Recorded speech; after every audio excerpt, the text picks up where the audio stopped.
Bonjour, ici Tammy Cabage. Alors, deuxième bouquin qui pour moi est un bouquin de référence qui m'a énormément influencé dans ma carrière en tant que trader, mais également en tant qu'analyste technique, parce que c'est ce bouquin qui m'a donné envie de m'intéresser à l'analyse technique.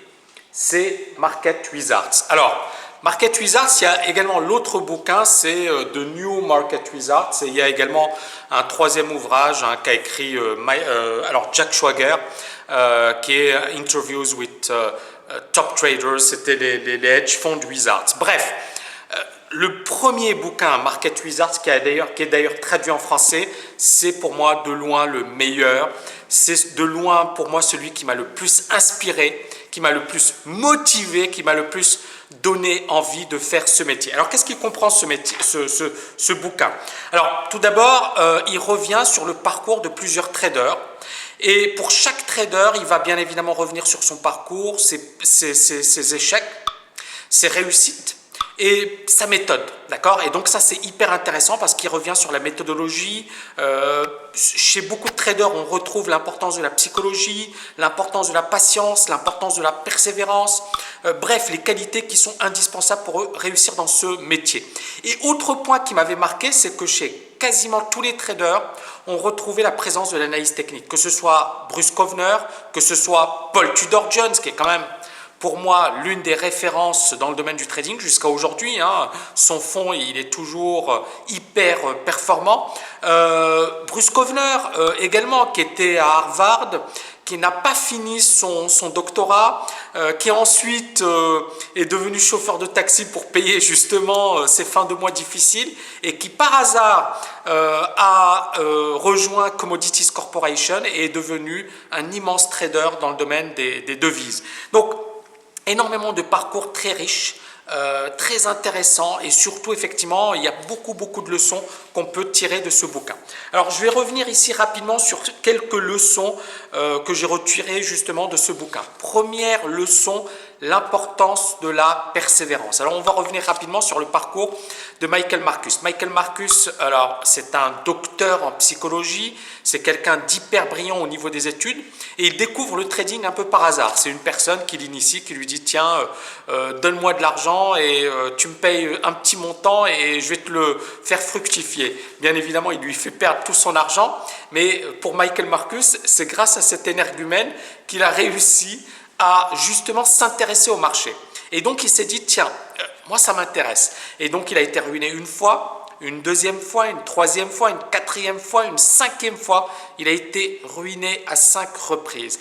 Il aurait pu abandonner, il aurait pu se dire c'est bon, c'est pas fait pour moi, je ne suis pas fait pour ce métier, mais il a persévéré, il s'est dit je suis vraiment passionné par ce métier et je veux réussir dans ce domaine. À un certain moment d'ailleurs, quand il a été ruiné, il avait même emprunté de l'argent à sa famille et il avait tout perdu. Et puis le hasard a voulu qu'effectivement il soit recruté comme analyste au sein d'une salle de marché, Commodities Corp. D'ailleurs Commodities Corp a formé certains des plus grands traders, des plus grands gérants de hedge funds de la planète. Il a été recruté par Commodities Corp et au sein de cette Commodities Corp, il fait connaissance de certains traders de légende comme Ed Seykota par exemple. Et alors c'est là où il se dit je vais bosser et je vais essayer de devenir bon. Et figurez-vous qu'en l'espace de 10 ans, il a transformé l'équivalent de 30 000 $, donc c'était effectivement le capital qu'on lui avait alloué, en un montant de 80 millions de dollars. Puis bien évidemment, il a développé son hedge fund et il est devenu hyper gros dans ce domaine.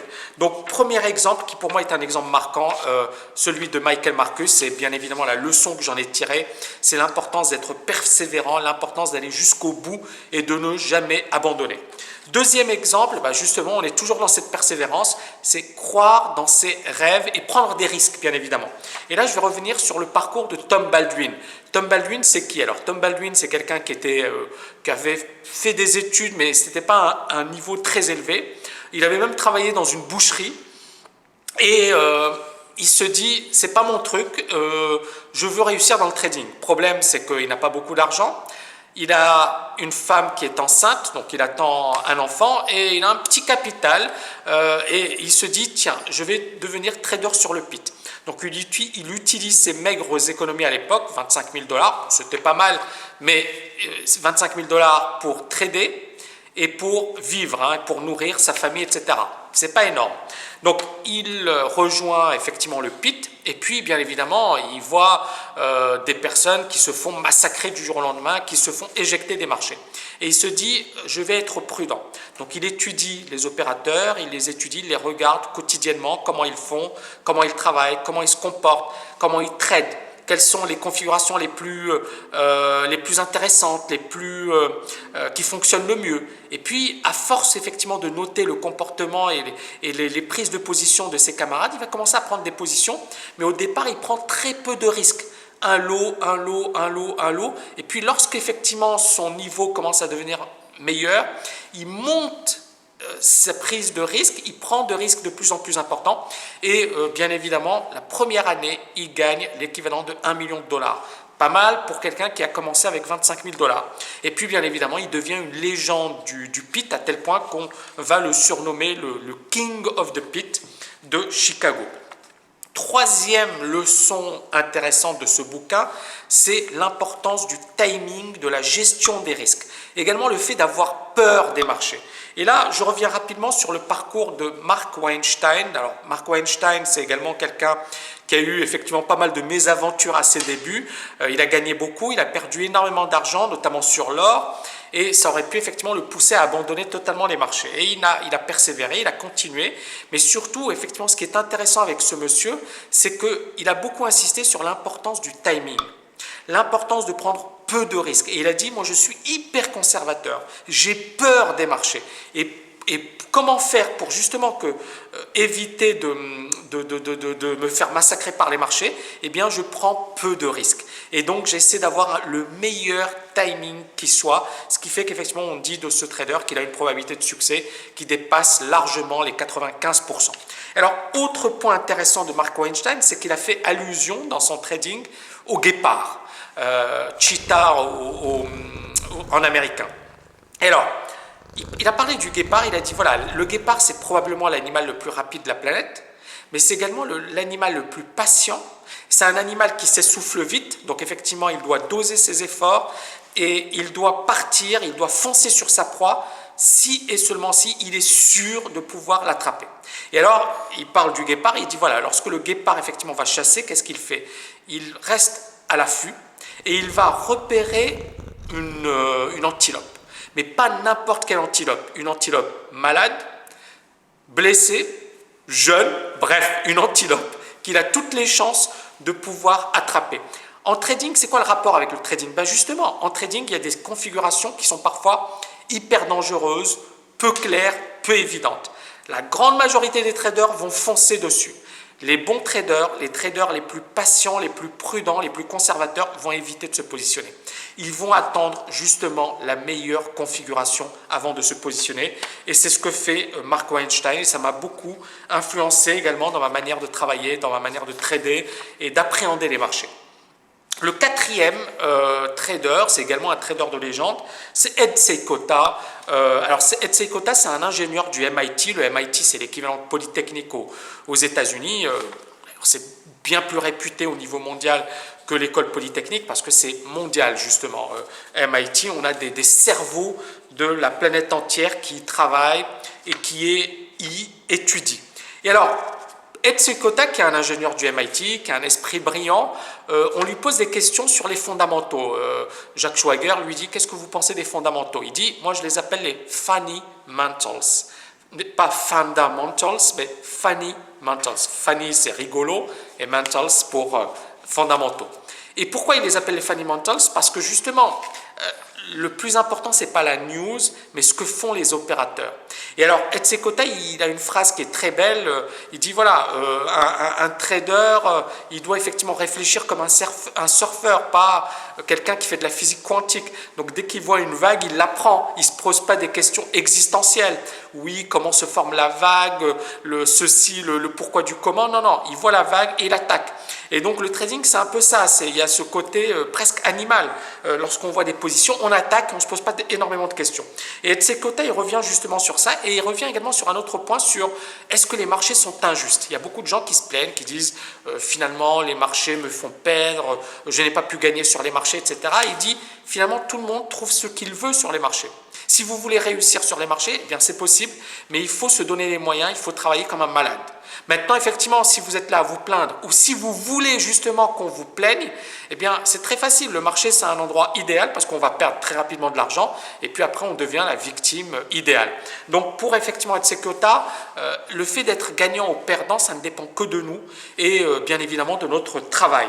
Donc, pour moi, c'est également quelque chose qui m'a marqué.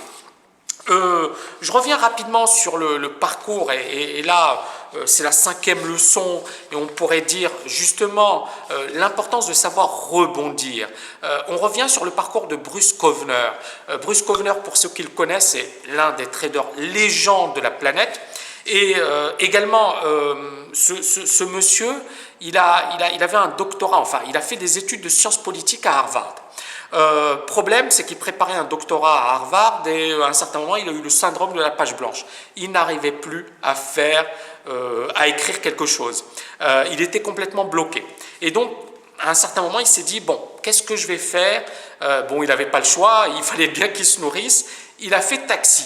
Et puis, à un certain moment, il rencontre quelqu'un par hasard et il s'intéresse au marché financier. Et puis là, il lit énormément de bouquins sur les marchés financiers et il développe un système. Et bien évidemment, il gagne. Il explique qu'il a eu de la chance, mais il a gagné à ses débuts. Et il se dit, tiens, c'est franchement un métier fascinant parce qu'on est évalué sur sa manière d'analyser, de décortiquer finalement les marchés. Et puis on est rémunéré justement sur la justesse de ces analyses. Si on analyse bien les marchés, si on a un bon diagnostic, on peut gagner. Si on a un diagnostic qui est mauvais, eh bien effectivement la sanction tombe. Et donc il dit, mes qualités analytiques, finalement j'ai fait de la science politique, mais ces qualités eh bien, vont justement m'aider en trading. Il passe un entretien à Commodity Score, il rencontre Michael Marcus, alors à l'époque je ne sais pas s'il revient encore à Etsekota, mais il rencontre Michael Marcus le forme, et Michael Marcus dira de Bruce Kovner, finalement l'élève dépasse son maître, puisque Bruce Kovner est devenu bien plus important, bien plus gros sur les marchés financiers que Michael Marcus, mais voilà, Bruce Kovner c'était quelqu'un qui était passionné, hyper intelligent, hyper brillant, et qui est devenu une pointure des marchés financiers. Voilà, donc si vous avez aimé cette vidéo, n'oubliez pas de la liker en cliquant juste en dessous. Et sinon, je vous retrouve pour la 3e vidéo sur un bouquin qui m'a également marqué sur les marchés financiers. Alors, juste un dernier point, puisque je pense que beaucoup de personnes vont me poser la question. Market Wizards existe en français, je pense que ça s'appelle Les Sorciers des Marchés. Alors, bien évidemment, faites attention, veillez à ce que ce soit la première édition, parce qu'il y a également les New Market Wizards, mais je le trouve moins intéressant, moins palpitant, voilà, le Market Wizards, la première édition, je la trouve vraiment top. Donc, je vous recommande vraiment de la lire. Je vous dis à très très bientôt pour une prochaine vidéo.